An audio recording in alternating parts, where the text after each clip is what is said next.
ولتكن منكم أمة يدعون إلى الخير ويأمرون بالمعروف وينهون عن المنكر وأولئك هم المفلحون. نحمده ونستعينه ونستغفره ونؤمن به ونتوكل عليه ونعوذ بالله من شرور أنفسنا ومن سيئات أعمالنا. من يهده الله فلا مضل له ومن يضلله فلا هادي له، ونشهد أن لا إله إلا الله وحده لا شريك له، ونشهد أن محمدا عبده ورسوله. فقال الله تعالى في القرآن المجيد والفرقان الحميد بعد أعوذ بالله السميع العليم من الشيطان الرجيم. بسم الله الرحمن الرحيم.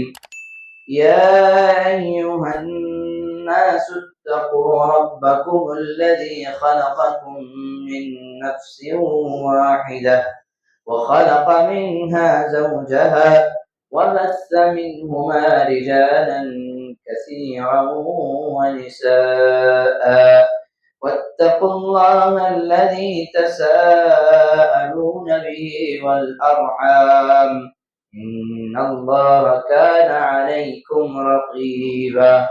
يا أيها الذين آمنوا اتقوا الله حق تقاته ولا تموتن إلا وأنتم مسلمون.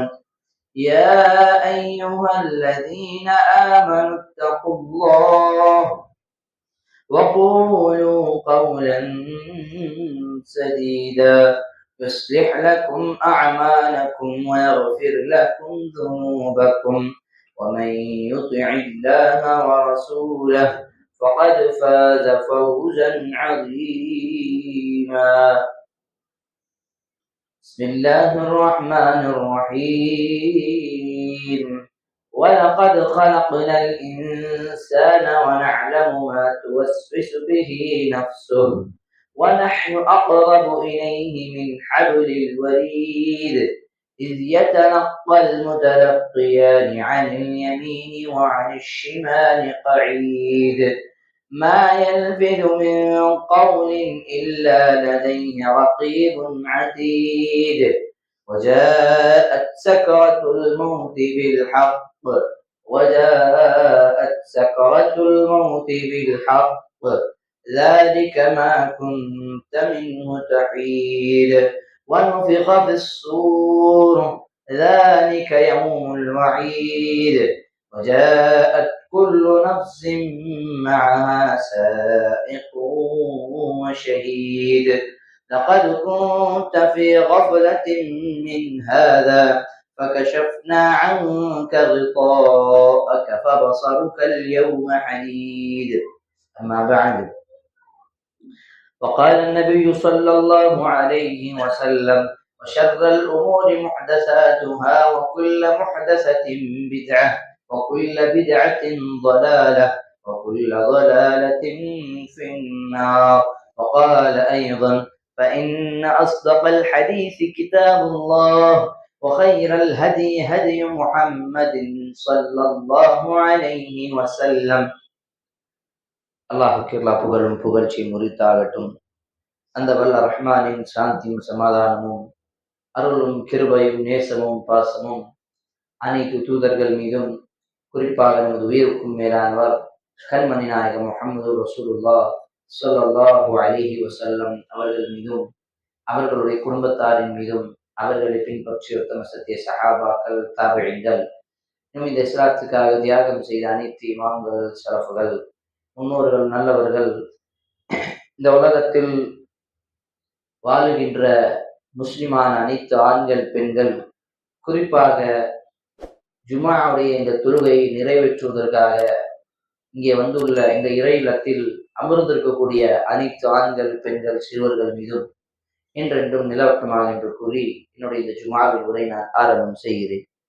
கண்ணியத்திற்குரியவர்களே, பெரியவர்களே, இன்று இன்ஷா அல்லாஹ் ஜுமாவின் தலைப்பு கல்வியின் முக்கியத்துவம் என்ற தலைப்பில் சில விஷயங்களை குர்ஆன் ஹதீஸ் பார்வையில் பார்ப்போம். கல்வி என்ற விஷயம் மனிதன் சாதாரணமாக எடுத்துக்கொள்கிறான். கல்வி என்ற விஷயம் சிலருக்கு சாதாரணமான விஷயமாக இருக்கிறது, சிலருக்கு இது முக்கியத்துவம் வாய்ந்த விஷயமாக இருக்கிறது. இந்த கல்வியுடைய முக்கியத்துவத்தை புரிந்தால்தான் இதனுடைய அந்தஸ்தும் இதனுடைய மரியாதையும் இதன் பிறகு கிடைக்கக்கூடிய அதனுடைய பலன்களும் என்னென்ன இருக்கிறது என்று நாங்கள் பார்க்க முடியும், நமக்கு தெரியும். அப்ப கல்வியுடைய முக்கியத்துவம் தெரியாமல், கல்வியுடைய மகத்துவத்தை தெரியாமல், அதனால்தான் இன்று நாங்கள் கல்வியில் பின்தங்கி இருக்கின்றோம். பொதுவாக முஸ்லிம் சமுதாயம் என்ற காலகட்டத்தில் எடுத்து பார்த்தால் கல்வியில் பின்தங்கிய கூட்டங்களில் முக்கியமான ஒரு கூட்டம் முஸ்லிமுடைய கூட்டம். அதுக்கு எடுத்துக்காட்டாக நாங்கள் சொல்லலாம், ஒரு மதம், குறிப்பாக நம்ம இந்தியா நாட்டில் இருக்கக்கூடிய ஒரு மதம். அந்த மதம் நம்மளுடைய நாட்டில் இருக்கக்கூடிய 1% தான், அதிகபட்சம் 1 கோடி 2 கோடிக்குள்ளாரதான் அவர்கள் இருப்பார்கள். ஆனால் அவர்களுடைய கல்விக்கூடம், பள்ளிக்கூடம், கல்லூரிகள் இதெல்லாம் பார்க்க போனால் நம்மளுடைய இந்தியா நாட்டிலே 10% அவர்கள்தான் ஆக்கி, அதை தான் அவர்கள் உருவாக்கி மக்களுக்கு சேவையாகவும் கல்வி கொடுக்கிறார்கள்.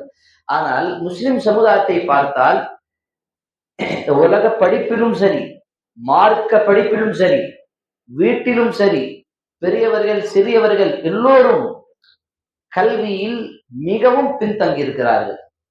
ஆனால் இதுவே 1440 வருடங்களுக்கு முன்பாக பார்க்க போனால் அல்லாஹ்வின் தூதர் முஹம்மது நபி ஸல்லல்லாஹு அலைஹி வஸல்லம் அவர்களுக்கு வஹியாக வந்த, அவர்களை நபியாக ஏற்றுக்கொண்ட, அவர்களுக்கு நபி என்று பட்டத்தை கொடுத்த முதல் வஹி, முதல் வசனம், குர்ஆனில் இறங்கிய முதல் வார்த்தை இக்ரா, படியுங்கள், கல்வியை தேடுங்கள், படியுங்கள்.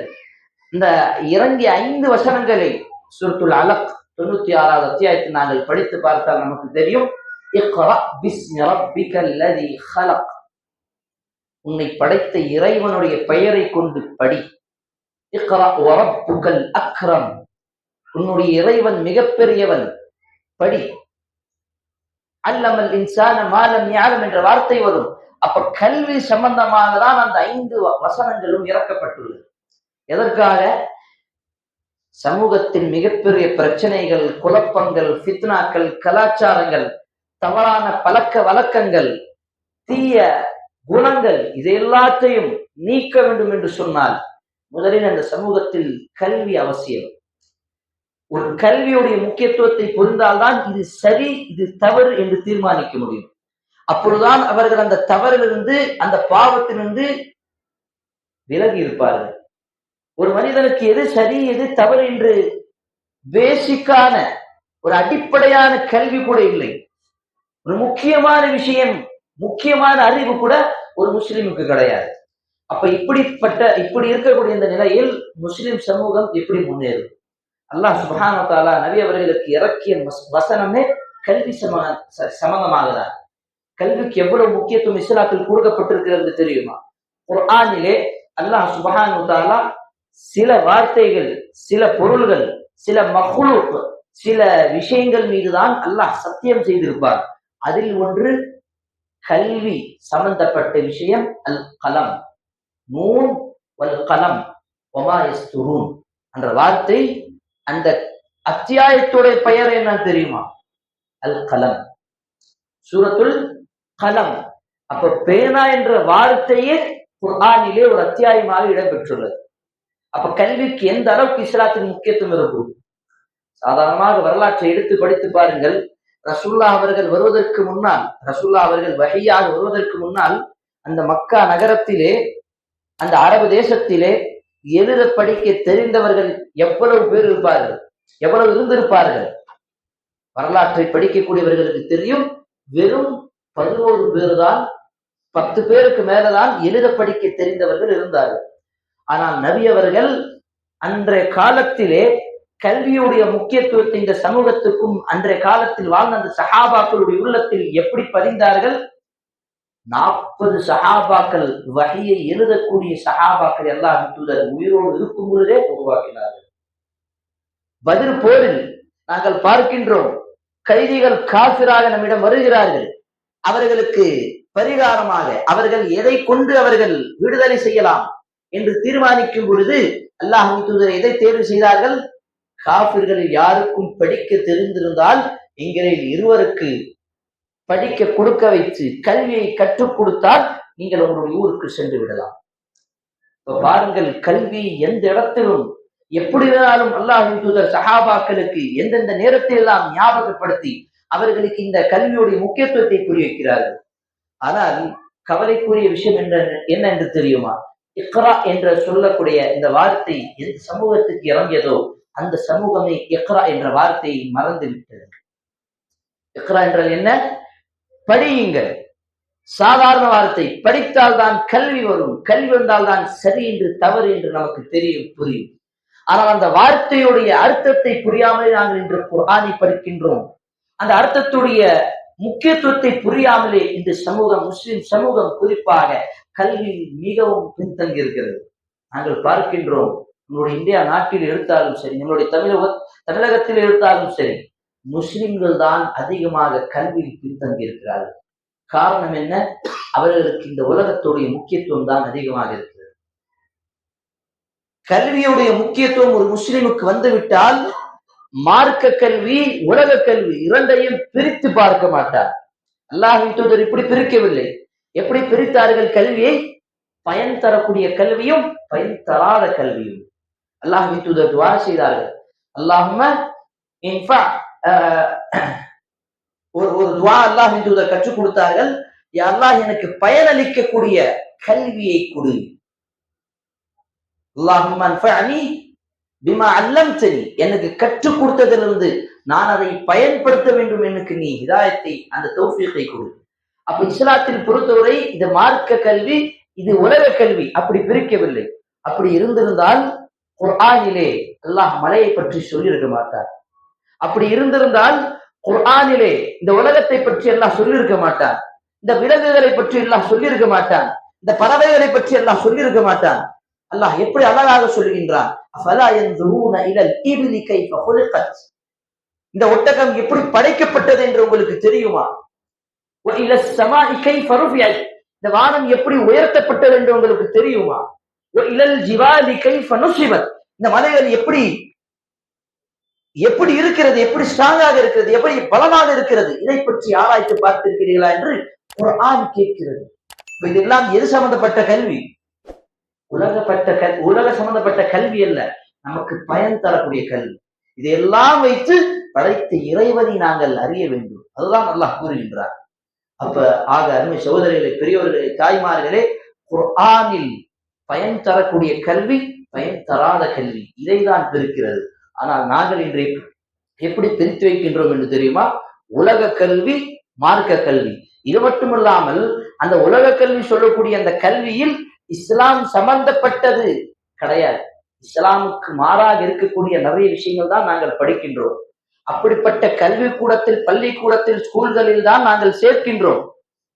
நமக்கு வீணாக இஸ்லாத்துக்கு எதிரான, இஸ்லாத்தை பற்றி தவறாக இப்படிப்பட்ட விஷயங்களை தான் அந்த பள்ளிக்கூடத்தில், அந்த சிலேபஸ், அந்த புக்கில் இருக்கும். அதை தான் நம்மளுடைய பிள்ளைகளுக்கு கற்றுக் கொடுக்கின்றோம். அந்த பள்ளிக்கூடத்துக்கு, அந்த ஸ்கூல்களுக்கு அனுப்புவதற்காக நம்முடைய செலவுகள் அதிகமாக இருக்கும். அவ்வளவு ஃபீஸ் இருந்தாலும் பரவாயில்லை, ஆனால் நல்ல இங்கிலீஷ் பேச தெரியணும். இதுக்காக நாங்கள் எவ்வளவு செலவெடுத்தாலும் பரவாயில்லை, என்னுடைய பையன் நல்ல முறையில் நல்ல வேலைக்கு போக வேண்டும். ஆனால் அப்படியே குர்ஆனுடைய பயன் தரக்கூடிய, மறுமைக்கு பயன் தரக்கூடிய இந்த கல்வி, இதை பற்றி நாங்கள் எத்தனை முறை சிந்தித்து பார்த்திருக்கிறோம்? நம்மளுடைய பிள்ளை வாழ்க்கையில் இதை பற்றி நாங்கள் எத்தனை முறை முயற்சி எடுத்திருக்கின்றோம்? அல்லாஹ் அக்பர், அல்லாஹ் பாதுகாக்க வேண்டும். மதரசாக்களை பாருங்கள், எவ்வளவு சில நேரம் கண்கள் இருந்து அவ்வளவு கவலைக்குரிய ஒரு கண்ணீர் வரும். ஏன் என்று தெரியுமா? பள்ளிவாசல் இருக்கக்கூடிய இமாம்களும் பள்ளிவாசலுடைய நிர்வாகிகளும் அழைப்பு கொடுப்பார்கள். ஃப்ரீயாகவே பள்ளிவாசல் அசருக்கு பிறகு பிள்ளைகளை கற்றுக் கொடுக்கலாம். என்னது? குர்ஆன். மறுமைக்கு தேவைப்படுகின்ற முக்கியமான விஷயம், இந்த உலகத்துக்கு பயன் தரக்கூடிய மிக முக்கியமான விஷயம். பேச்சுகளிலே சிறந்த பேச்சு என்று அல்லாஹுடைய தூதர் அல்லாஹுடைய பேச்சு இந்த குர்ஆனை சொன்னார்கள். ஆனால் அதற்காக, அந்த கல்விக்காக நம்மளுடைய நேரம் எவ்வளவு இருக்கும்? அரை மணி நேரம் கூட இருக்காது.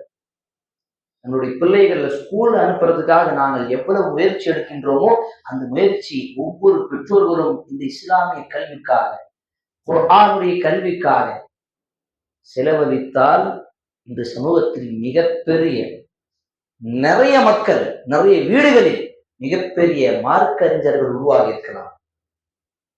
ஆனால் இன்று நாங்கள் பார்க்கின்றோம், தமிழகத்தில் மிகப்பெரிய ஒரு சோதனை என்ன தெரியுமா? தமிழில் பயான் பேசக்கூடிய ஆலிம்கள் இல்லை. இன்னும் சொல்ல போனால் சிறந்த மதரசாக்கள் கிடையாது. வட மாநிலத்தில் போயிட்டீங்க அப்படின்னு சொன்னா ஒரு ஊரில் மிக பழமையான மிகப்பெரிய மதரசாக்கள் 5-6 மதரசாக்கள் இருக்கும். ஆனால் தமிழகத்தில் சரியான மன்ஹஜ் கற்றுக் கொடுக்கக்கூடிய மதரசாக்கள் எடுத்து பார்த்தால் விரலுக்கு என்னலாம் இந்த நாள் இவ்வளவுதான் மதரசாக்கள்.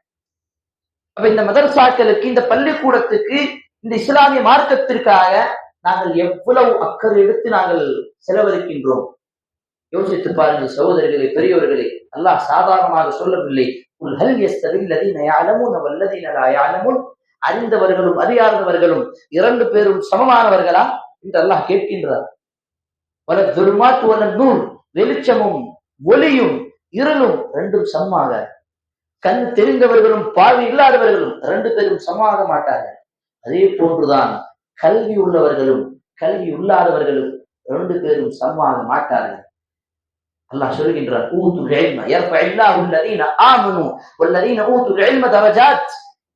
எவர்கள் கல்வி ஈமான் உள்ளவர்களாகவும் கல்வி உள்ளவர்களாகவும் இருக்கிறார்களோ அவர்களுடைய பதவி அந்தஸ்தை அல்லாஹ் உயர்த்தி விடுவார். சாதாரணமான ஒரு பதவி அல்ல, சாதாரணமான கண்ணியம் அல்ல, அல்லாஹ் கொடுக்கக்கூடிய கண்ணியம். சகோதரர்கள், இந்த உலகத்திலும் நாளை மறுமையிலும் அந்த கண்ணியம், அந்த மரியாதை அவர்களுக்கு கிடைக்கும். இந்த குர்ஆனுக்காக நாங்கள் எவ்வளவு செலவு செய்கின்றோம், எவ்வளவு நாங்கள் நேரத்தை கொடுக்கின்றோம். சிறிது நேரம் சிந்தித்து பார்த்தால் தெரியும். நம்முடைய வீட்டில் அதிகமாக எதை பற்றி பேசப்படுகிறது? குர்ஆன் சம்பந்தமாகவா? இஸ்லாமிய வரலாற்று சம்பந்தமாகவா? இல்ல, இங்கிலீஷ், ஹிஸ்டரி, சயின்ஸ், இதுதான் நம்மளுடைய பிள்ளைகளுக்கு கற்றுக் கொடுக்கின்றோம்.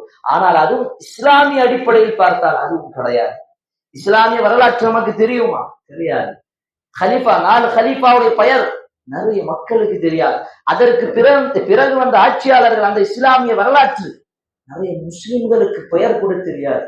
அப்ப இப்படிப்பட்ட இருக்கக்கூடிய இந்த நிலைமையில் எப்படி அல்லாஹுடைய அருள் வரும்? அல்லாஹ் எவ்வளவு அழகாக சொல்கின்றார். அல்லாஹ் அவர்களுக்கு வாக்குறுதி கொடுக்கின்றார். லா தஹ்சன் வலா தஹ்சனு வஅன்துமுல் அஅலவுன் இன் குன்தும் முஃமினீன். நீங்கள் தான் உயர்ந்தவர்களாக இருப்பீர்கள், பயப்படாதீர்கள் நீங்கள் முஃமின்களாக இருந்தால். நாங்கள் முஃமின்களாக இருக்கின்றோம் என்று சொன்னால் அல்லாஹ் நமக்கு கண்டிப்பாக அந்த கண்ணியம், அந்த மரியாதை கொடுப்பார். இன்று நமக்கு அந்த கண்ணியம் இல்லை, இன்று நமக்கு அந்த கவலை இருக்கிறது என்று சொன்னால் அதற்கு காரணம் நாங்கள் முழுமையான ஈமான் உள்ளவர்களாக இல்லை, கல்வியில் மிகவும் பின்தங்கியுள்ளவராக இருக்கின்றோம். அதனால்தான் நம்முடைய நாட்டிலே முஸ்லிம்களை பார்த்து வெறுக்கிறார்கள். ஏன்? அவர்களுக்கு படிப்பிலும் சரி, உலக விஷயத்திலும் சரி மிகவும் பின்தங்கி இருக்கிறார்கள். இப்படிதான் மாற்று மத சகோதரர்கள் நம்மை பார்த்து கேள்விகள் செய்கிறார்கள். அருமை சகோதரர்களை, பெரியோர்களை, நம்முடைய பிள்ளைகளை குர்ஆனுக்காக உருவாக்குவோம். நம்மளுடைய பிள்ளைகளை நாளை மறுமைக்காக உருவாக்குவோம். நம்மளுடைய பிள்ளைகளை மார்க்க அறிஞர்களாக உருவாக்குவோம். இல்லை என்று சொன்னாலும் சிறிதளவு அவனை ஒரு நல்ல முஸ்லிமாக உருவாக்குவோம். ஆனால் இன்று நம்மளுடைய இஸ்லாமிய அடிப்படை கலிமத்து தௌஹீத், லா இலாஹ இல்லல்லாஹ் முஹம்மதுர் ரசூலுல்லாஹ் என்ற வார்த்தையுடைய அர்த்தம் கூட தெரியாமல், இந்த வார்த்தையுடைய நிபந்தனைகளும் கூட தெரியாமல் இருக்கக்கூடிய பல முஸ்லிம் பெற்றோர்களும் பிள்ளைகளும் இருக்கிறார்கள். அல்லாஹ் மன்னிக்க வேண்டும். இந்த நிலையில் அல்லாஹ்வுடைய உதவி எப்படி வரும்? அல்லாஹ் தெளிவாக சொல்லிவிட்டார் சூரத்துல் முஹம்மதில், யா அய்யுஹல்லதீன ஆமனு, ஈமான் உள்ளவர்களே கவனமாக கேளுங்கள். இன் தன்சுருல்லாஹ் யன்சுருக்கும் வயுஸப்பித் அக்தாமக்கும். நீங்கள் அல்லாஹ்வுடைய மார்க்கத்திற்கு உதவி செய்தால்தான் அல்லாஹ் உங்களுக்கு உதவி செய்வார். நாம் இந்த அல்லாஹ்வுடைய இந்த மார்க்கத்திற்காக, இந்த சமூகத்திற்காக, இந்த இஸ்லாமிய மார்க்கத்திற்காக நம்மளுடைய எத்தனை உதவிகளை செய்திருக்கிறோம். பள்ளிவாசலை கட்டுவதிலும் சரி, மதரசாக்களை கட்டுவதிலும் சரி, பிள்ளைகளை உருவாக்குவதிலும் சரி, குர்ஆன் சம்பந்தமாக இந்த அல்லாஹ்வுடைய மார்க்கத்திற்காக என்னுடைய அர்ப்பணிப்பும் என்னுடைய தியாகமும் எந்த அளவுக்கு இருக்கிறது. சஹாபாக்கள் அவர்களுடைய வாழ்க்கையை பார்க்கும் பொழுதெல்லாம் நமக்கு அந்த ஆர்வம் வர வேண்டும். ஆனால் இன்று கவலைக்குரிய விஷயம், இந்த சஹாபாக்களுடைய வரலாற்றே நமக்கு தெரியவில்லை. ரசூலுல்லாஹ்வுடைய மனைவிமார்களுடைய பெயர் தெரியாது, அவர்களுடைய பிள்ளைகளுடைய பெயர் தெரியாது. ஆனால் நம்மளுடைய பிள்ளைகளுக்கு இந்த உலக விஷயம் எல்லாம் தெரியும். கிரிக்கெட் வீரரை பற்றி தெரியும், ஒரு படத்தில் நடிக்கக்கூடிய நடிகர்களை பற்றி தெரியும், கட்சி தலைவர்களை பற்றி தெரியும், எல்லாம் தெரியும். ஆனா நம்மளுடைய தூதர் முஹம்மது நபி ஸல்லல்லாஹு அலைஹி வஸல்லம் அவர்களை பற்றி என்ன தெரியும்? ஒரு சிறிதளவு நம்மளால் சொல்ல முடியுமா? 2 நிமிடம் அவர்களுடைய வாழ்க்கையை பற்றி நம்மளால் பேச முடியுமா? சிறிது நேரம் சிந்தித்து பாருங்கள் சகோதரிகளே. நம்மளுடைய அழிவு எதற்காக இருக்கிறது? நமக்கு வரக்கூடிய வேதனைகளும் சோதனைகளும் எதற்காக இருக்கிறது? அல்லாஹ் அதையும் தெளிவாக சொல்லுகின்றார். ஸஹரல் ஃபஸாது ஃபில் பர்ரி வல் பஹ் பிமா கஸபத் ஐதீன் நாஸ். உங்களுடைய கைகளால் சம்பாதித்த காரியங்களால் தான் அல்லாஹ் உங்களுக்கு கடலிலும் கரையிலும் தரையிலும் உங்களுக்கு வேதனைகளை சோதனைகளை கொடுக்கின்றார். இப்போது சோதனைகளில் சூழ்ந்திருக்கிறோம் என்று சொன்னால் அதற்கு காரணம் நாங்கள் தான். சகோதரிகளை, பெரியவர்களை, தாய்மார்களை, நம்மளுடைய பிள்ளைகளை நாங்கள் இஸ்லாத்துக்காக உருவாக்க வேண்டும்.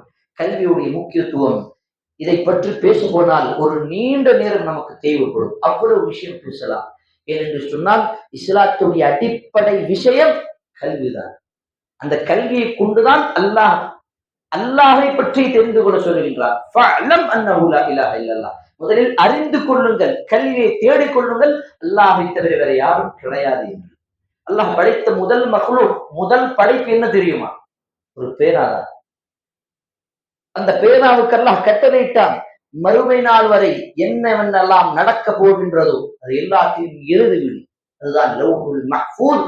அதுதான் விதிகள் எல்லாம் எழுதப்பட்டிருக்கிறது. சகோதரிகளே, பெரியவர்களே, தாய்மார்களே, கல்வி விஷயத்தில் நாங்கள் மிகவும் கவனக்குறைவாக இருக்கின்றோம்.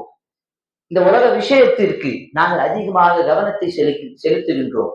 ஆனால் இந்த மார்க்க விஷயத்தில், மார்க்க கல்வி, இந்த பயன் தரக்கூடிய கல்வி, இந்த குர்ஆனுடைய கல்வி, ஹதீஸுடைய கல்வி, இந்த மார்க்கத்துடைய கல்வி, இதன் பக்கம் நம்முடைய கவனம் மிகவும் குறைவாக இருக்கிறது.